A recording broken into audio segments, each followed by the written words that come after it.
ikon dan dicintai penonton setianya, boleh jadi menjadi tantangan besar bagi mantan gadis sampul ini. Ngomong-ngomong, The Nanny kan punya ciri khas yang disukai penggemarnya. Apa kamu nggak takut dianggap tidak mirip, atau malah justru dibilang terlalu menjiplak? Ya mungkin nanti aku belum tahu ya maksudnya, apa tanggapan dari masyarakat apa, cuma yang pasti karena kita benar-benar di jalur yang benar, dengan izin, dengan casting, dengan segala macam tuh semuanya dirembukan dengan orang Sony Picture-nya langsung gitu loh. Jadi ya nggak khawatir.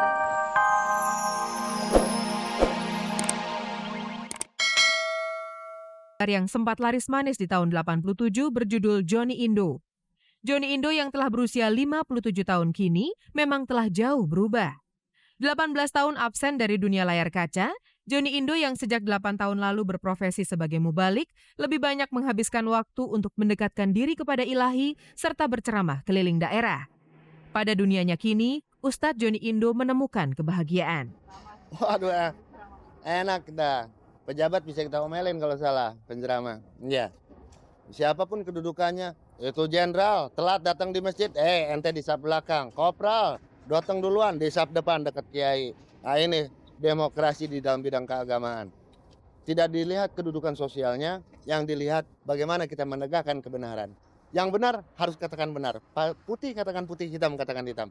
Jadi disitulah kita lihat ada keadilan. Kita tidak takut lagi kepada jabatan duniawi, tapi kita mengajak agar mereka berada di jalan yang benar. Itu aja. Di atas podium di setiap ceramahnya, Ustadz Johnny Indo kembali menunjukkan semangatnya yang membara. Namun bukan lagi dalam adu otot, melainkan berapi-api mengajak para pendengarnya untuk kembali ke jalan yang benar. Tidak jarang pula, niat mulianya membuka pintu hati para jemaahnya berbuah petaka. Bukan diteror lagi, dicegat pakai golok pernah berempat. Ya, sama orang-orang narkoba. Ustadz, ngomong apa tadi? Golok sudah ngayun-ngayun ke kepala ke atas. Saya marah, saya turun dari mobil. Bismillahirrahmanirrahim, saya banting pintu. Apa kamu? Orang tua kamu nggak bisa mendidik kamu. Mungkin orang tua kamu pejabat, kamu narkoba. Saya cinta kepada kamu dengan tetesan air mata, dengan kesedihan. Saya datang kepada kamu, mengajari kamu, hindarilah pemakaian narkoba. Kenapa kamu mau bunuh saya? Ayo bunuh kalau berani. Akhirnya mereka minta maaf. Kalau sudah begitu, kegarangan Ustadz Johnny Indo pun kembali muncul. Jadi banyak teror-teror juga saya alami di telepon dan lain sebagainya. Buat saya cuekin aja. Mau perang, ayo. Yang sampai mungkin saya terpaksa membela diri, lalu saya dihukum. Emang penjara langganan gua, mau diapain? Ancaman dan teror yang kadang menjadi oleh-oleh keteguhannya menyebar kebenaran tidak menyurutkan Ustadz Johnny Indo untuk terus menggeluti dunia keagamaan yang telah memikat hatinya.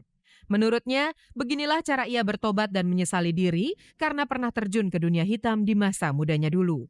Saya kan sudah pensiunan lah ya di dalam dunia kenakalan sebagai pimpinan geng dan lain sebagainya. Sekarang kan hari tua saya mengajak kebaikan aja buat masyarakat luas.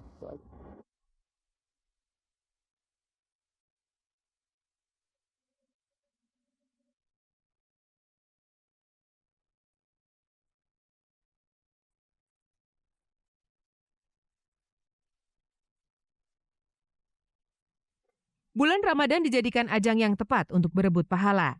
Setiap umat muslim dimanapun berada, berlomba-lomba mengumpulkan pahala sebanyak-banyaknya dengan melakukan ibadah sebaik mungkin. Yang tak luput dari usaha mereka mengumpulkan bekal di akhirat nanti adalah dengan beramal saleh. Untuk tujuan mulia itulah, salah satu partai besar di Indonesia Selasa lalu menggelar acara Safari Ramadan Ceria. Sekitar 1.000 sembako dibagi-bagikan kepada fakir miskin yang memadati lokasi acara di pesantren wisata Hati Ciledug. Tidak hanya masyarakat sekitar, acara yang dibuka oleh Ketua Umum Partai Haji Sutresno Bahri itu juga dihadiri oleh para kaum duafa dari Bekasi, Tangerang, dan Jakarta Utara. Acara amal yang diberikan dalam bentuk kupon untuk ditukarkan dengan sembako ini juga diisi dengan siraman rohani, pengajian, dan hiburan oleh penyanyi Endang Estorina dan Mbok Baria. Rencana di bulan Ramadan ini kita mau mengadakan safari Ramadan ceria ya, safari Ramadan ceria keliling DKI, seluruh Jakarta.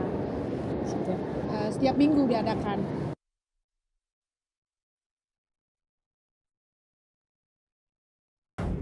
Pemain sinetron sekaligus penyanyi Lucky Reza memutuskan untuk berhenti sementara waktu. Keputusan tersebut diambil karena saat ini Lucky lebih mengutamakan Keanu Reza, buah hati hasil pernikahannya dengan Arwan Ahimsa.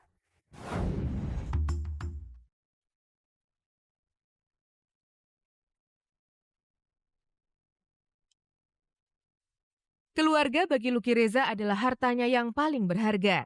Dibanding dengan materi dan popularitasnya sebagai selebritis, ia pastilah meletakkan keluarga di atas segalanya. Makanya ia rela-rela saja ketika popularitasnya sebagai bintang sinetron dipertaruhkan demi keluarga.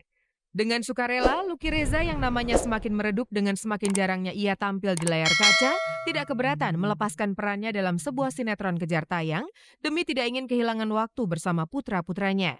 Waktu kemarin memang saya ada syuting sinetron yang kerja tayang terus setiap hari syutingnya. Jadi saya jarang kelihatan di event-event gitu loh. Terus kemudian tapi sebelum puasa akhirnya saya meminta untuk mengundurkan diri. Yang besar komplain, "Mami udah dong jangan syuting melulu," kayak gitu. Akhirnya ya oh udah deh.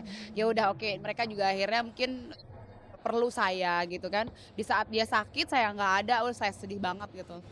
Waktu yang hilang bersama keluarga begitu sulit mencari penggantinya.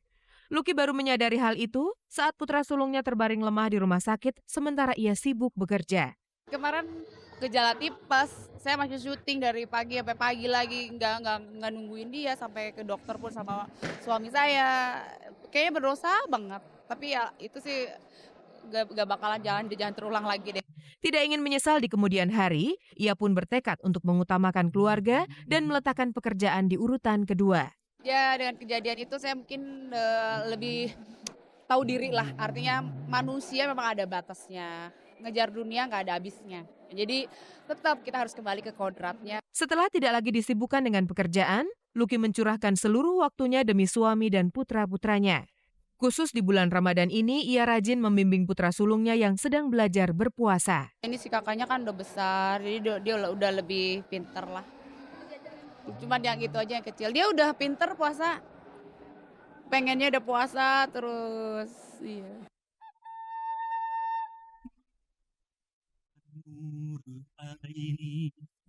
Pemirsa, tak ada kabar yang tak kami kabar-kabari. Berikut pilihan kabar yang kami hadirkan khusus untuk menemani Anda di sore hari ini.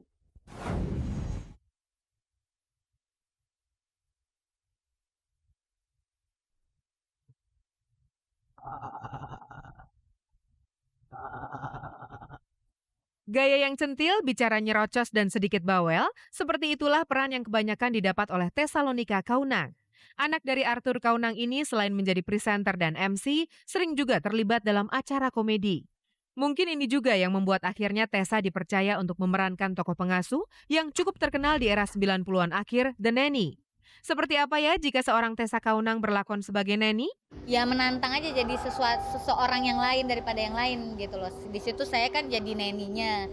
Yang itu sebenarnya istilahnya kan pembantu ya, pengasuh, tapi dia gaya centil yang didengar sama satu keluarga yang udah dianggap keluarga. Pokoknya seru banget deh.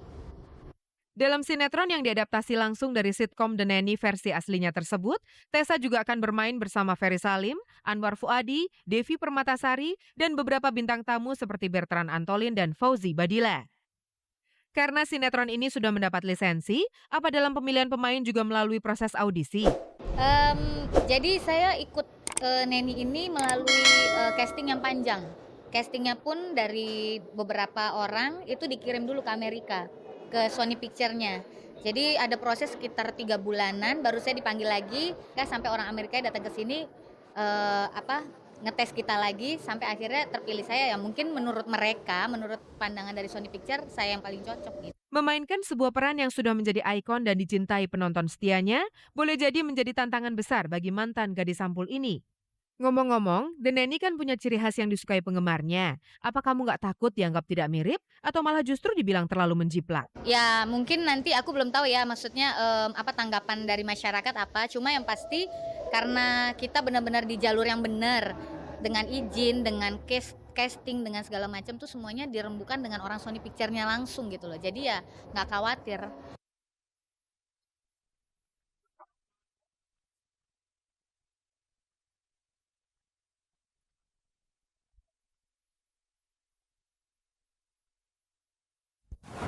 Pemirsa, tidak terasa 30 menit telah berlalu dan kebersamaan kita berakhir sampai di sini. Saya Farisa Kamelia beserta seluruh kru yang bertugas mohon undur diri dari depan Anda. Jangan lupa saksikan terus kabar-kabari setiap hari Senin, Kamis, dan Minggu pukul 4 sore hanya di stasiun kebanggaan milik kita bersama, RCTI, selalu di hati, selalu di nanti.